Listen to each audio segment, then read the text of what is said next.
Hi, my name is Kristin. Hello, my name is Natalie. And we work for Daly City Recreation, and today we're going to be showing you a spaghetti tower competition. The materials that you'll need for this is marshmallows, spaghetti, and a paper plate. The goal of this game is to build the most sturdiest and strongest spaghetti tower. You could do this with as many people you want, or you could do it 1 versus 1. We're going to demonstrate how to do it, and we're going to time ourselves 10 minutes and see who can build the sturdiest tower.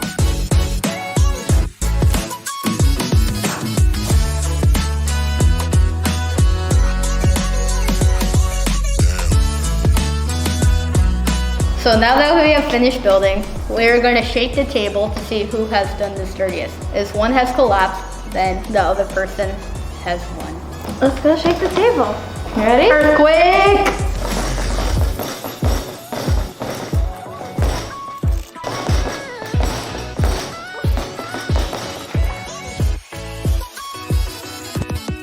So as you can see, mine is still pretty stable while hers is just collapsed. And so that's how you do the spaghetti tower challenge.